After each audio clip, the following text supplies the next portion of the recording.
Politicians, especially New York governors and New York City mayors, have a thing about third-term curses. Now, Andrew Cuomo's finding out all about it. This time on Poll Hub, as scandals, plural scandals, swirl around the governor, what do New Yorkers think of him, and how's that changed? Then in Washington, Joe Biden's cabinet has been slow to come on board, at least in part because his nominees are not getting approved very quickly in the Senate. We will look into that, what's going on. Hey, how am I doing? Let's get to it. And hi, everybody. Welcome to Poll Hub. I'm Jay DeDapper, Director of Innovation here at the Marist Poll. And I'm Barbara Carvalho, Director of the Marist Poll. And I'm Lee Miringoff, Director of the Marist College Institute for Public Opinion. It is hard being a third-term governor or mayor in New York. Lots of them have run into problems in those third terms, and Andrew Cuomo is finding that out the hard way with issues regarding, or scandals or questions regarding his handling of the nursing home coronavirus outbreak at the very beginning of the pandemic, and new improper sexual advances charges now. We happen to be in the field and asking New Yorkers what they think about the governor in the midst of all this. So what have we found? Well, I think it's really interesting whenever I hear the debate about term limits and how we should legislate that. Um, I figure we already have term limits because regardless of scandals or not scandals, usually voters get a little tired and want to start looking for something new once you get past that second and third term. And that's exactly what Andrew Cuomo may be facing next year when he has to run and decide whether he's going to run for re-election. I mean, one of the things that we saw in this poll is that the governor's overall rating of his handling of the state has come back down to COVID numbers. Governor Cuomo was sky high last July with 66% of New Yorkers thinking that he was doing a good job with the state. And now that number is down to 49%. We also asked a little bit about his reelection. You're right, Jay, to mention that when we were in the field, it was actually there was a lot of revelations about the nursing home controversy in the state, where the governor and administration was not, as he would say, transparent in tallying up the number of deaths to COVID in nursing homes. Um, and so there's a sense that with the recent revelations that there was some jockeying of numbers that was going on, and lack of reporting of what the seriousness was in those institutions. And so one of the questions, it certainly has resonated with New Yorkers. We asked New Yorkers whether the governor, how he's been handling the nursing homes during the pandemic, and 61% of New York voters think that there has been some wrongdoing by the governor on this issue. 19%, almost 1 in 5, think he's actually done something illegal, and 41% think that he has done something at least unethical, not necessarily illegal, but something unethical. Only 27% of voters in the state think that he has done nothing wrong. So that in itself is a huge issue in the state for him, and certainly cause for concern, because there's a sense that there may be more coming. But then towards the end of the week, there was more coming, but it wasn't about the nursing homes. Yeah, and there were the accusations of sexual harassment from a former staff person. And that is in politics, you try to chase a bad story off with another story. But in this case, chasing the nursing home scandal away with a sexual harassment scandal is not exactly the way you want to solve it. And I just want to go back to the nursing home for 1 second. And, the political consultants will tell you that the best thing to do is to get everything out in front and get it done with. And Cuomo's instincts and personalities seem to be to kind of get into an arm twisting kind of back and forth with the people who are challenging him. And, you've been in office, as Jay mentioned, for so long, you pick up some bruises and make some enemies along the way. And so this becomes an opportunity for people to pile on. And we're seeing Democrats in the state Senate on the attack about whether he should continue to have emergency powers, and there's talk of even resignations and all kinds of things. Potentially, they're certainly not acting like the Republicans in the Senate did when Donald Trump was being impeached, where they all stepped in line. New York, a very different ball game when it comes to that. But the numbers are, look, we don't know whether this is. We know it's come down from his record numbers in July. We don't know whether he's going to rebound. We don't know whether this is sort of steady state now or the worst is yet to come in terms of his approval rating.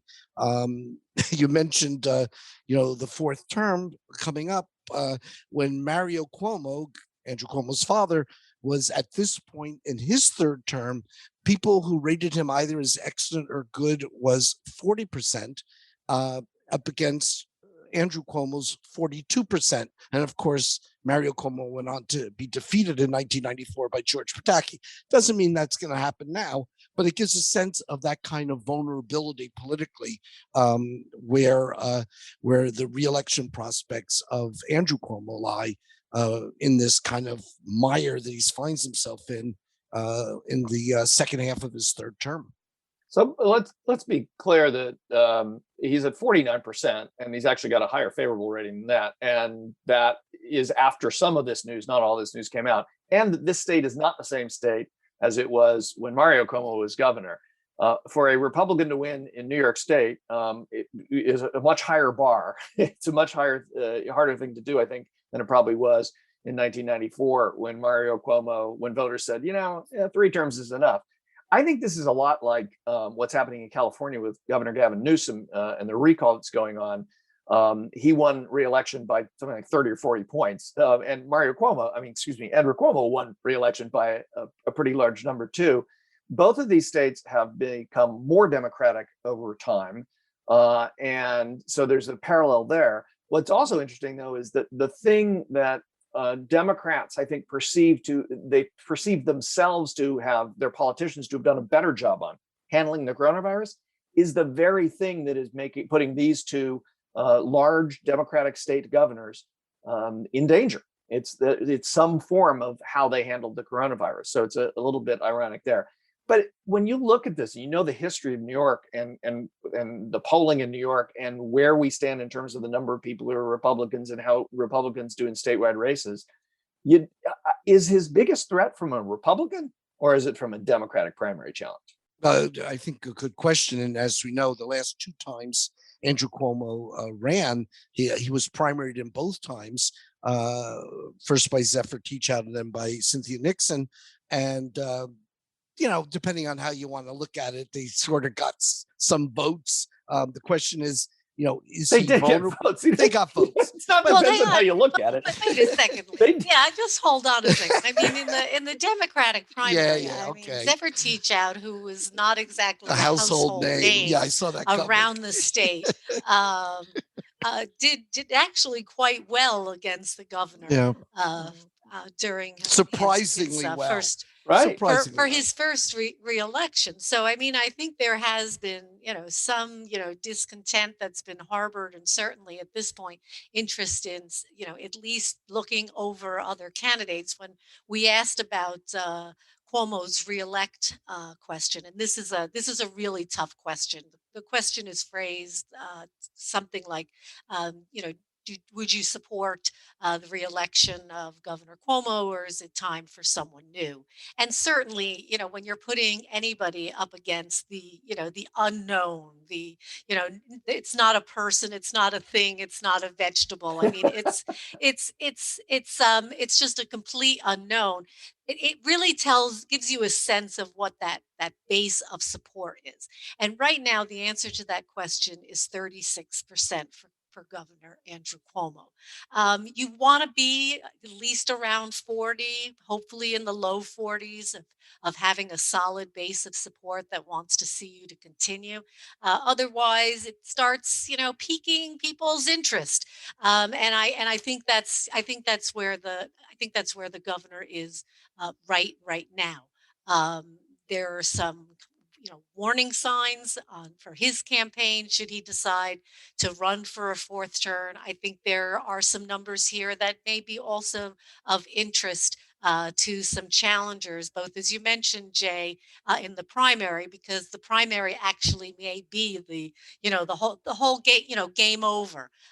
New York State right now is registration is 50%.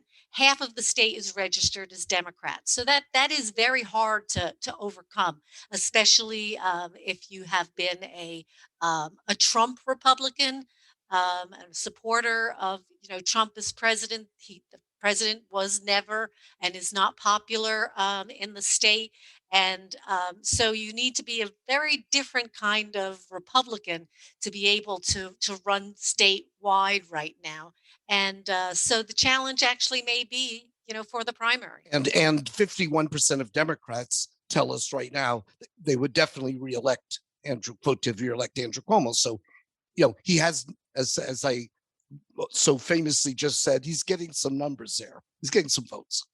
Well, 51 of 50 is, if I figure that out, that's about a quarter of the electorate. So 25% of that 36% is coming from Democrats, and I wouldn't think he'd be too happy with that number. Before we move on, this was a New York State poll that these questions were part of, and we did ask about other things. And one of them I just wanted to mention because I think this is the other issue we've talked about in the last couple of podcasts, and it's the other issue along with handling the coronavirus that I think is a really big political driver right now, which is the idea of opening public schools. And we asked if we thought New Yorkers thought it was a good idea or a bad idea to fully reopen public schools with in-school instruction this year. Very specific wording of the question, not a lot of wiggle room there.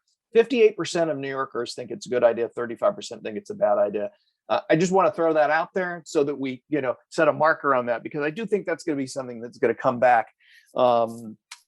maybe to haunt some politicians. Certainly in New York City, reopening junior high schools again this week. New York City has taken a different path from some others. But I think it's really interesting that 6 in 10 New Yorkers say, get them open now, back in class. Yeah, and in contrast, not actually, similarly, I should say, not in contrast, but we're also seeing that people want, though, the state to focus and stay focused on resolving the issue of the pandemic and the spread of the coronavirus. 57% of New Yorkers definitely want that to be the priority for the state, even at the expense of the economy, but perhaps not for the schools, Jay, as you mentioned.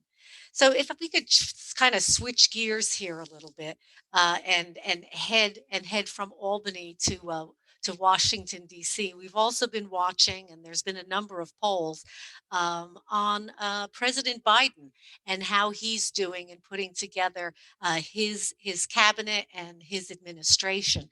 Certainly, there have been high hopes among progressives and Democrats that he would not only change the faces, but significantly change the direction of the people who have been leading the different agencies. But he's gotten a couple of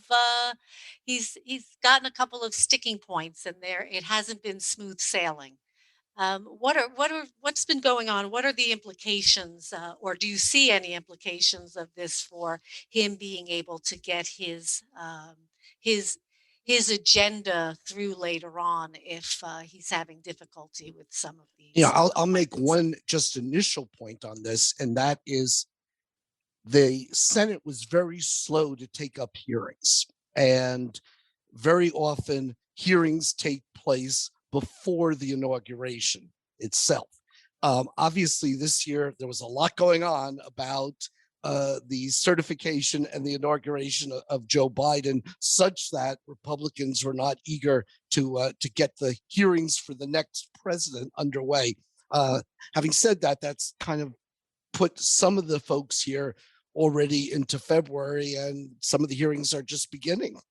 Yeah, but what about the issues that have surrounded Neera Tanden and Deb Holland? I mean, the issue that it's particularly these two appointments, two significant positions that would have to work with the Congress, and the fact that they have pretty much said that they've tweeted and supported Democrats and the progressive agenda, and the Congress, particularly the swing voters. So I'm thinking of Senators Joe Manchin, Mitt Romney, Susan Collins, those who have kind of gone Democrat or Republican, and feel that this is too far for Biden to go. Well, I'm going to set Jay DeDapper up right now. Jay, do you find it somewhat ironic that some of these Republicans are finding that some of these Democrats' tweets in the past have been too partisan and should suggest that they should not even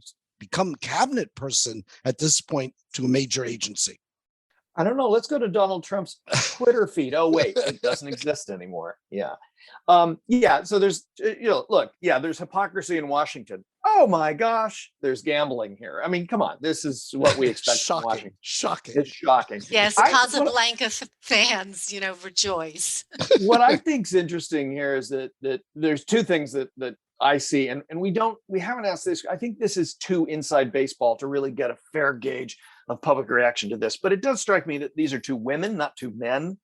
And I do think, I just can't help but think that there's some sexism at play, even though, Susan Collins and Kirsten Sinema from Arizona, who has not said which way she'll vote on these, but has suggested she might, have a problem.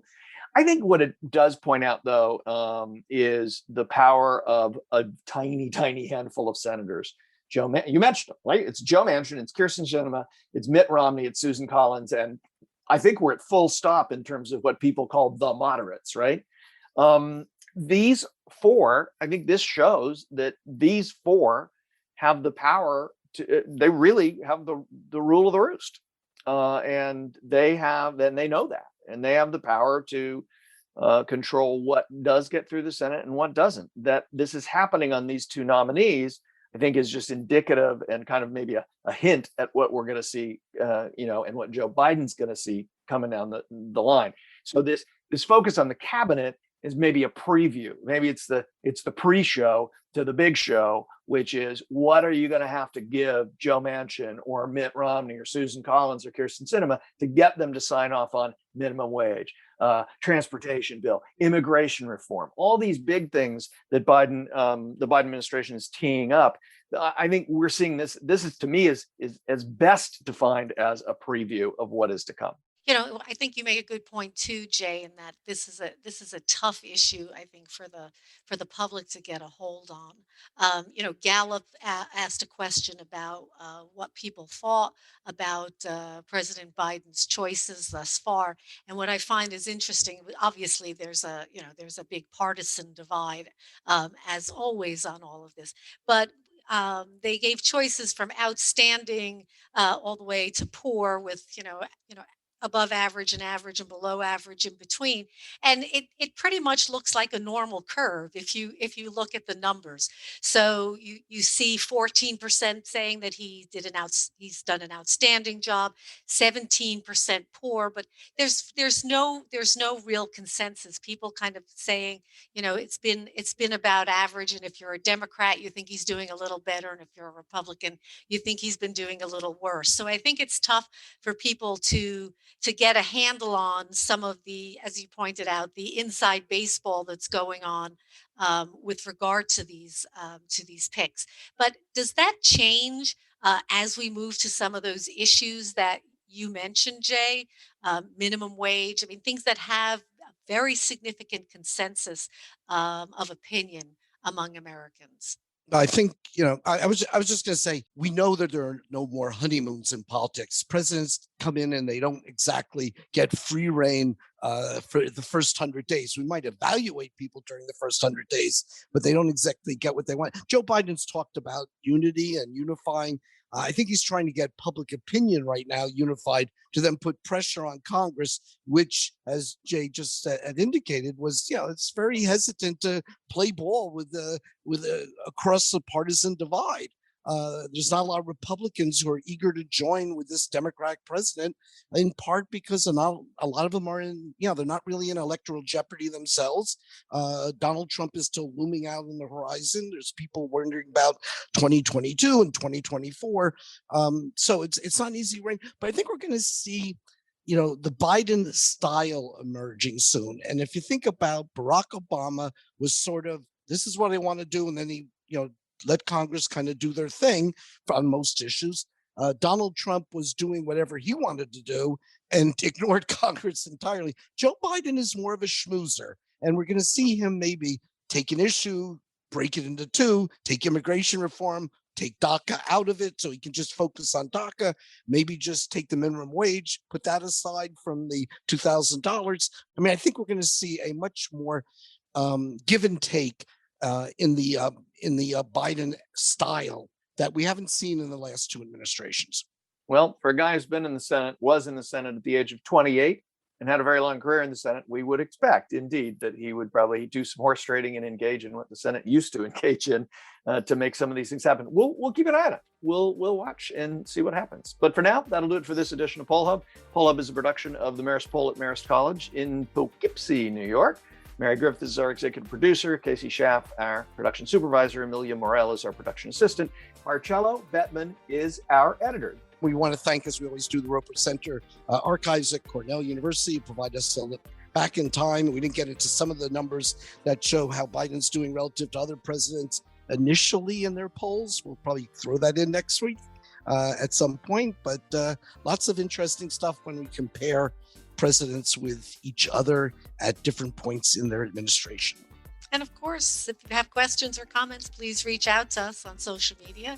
If you see some polls you'd like us to dissect, or you're not quite sure whether to trust, let us know. We're everywhere on social media at Marist Poll, Twitter, Facebook, Instagram, and our new college to career interns. I think I even have some more social media cooked up for us as well. So never know where you may find us.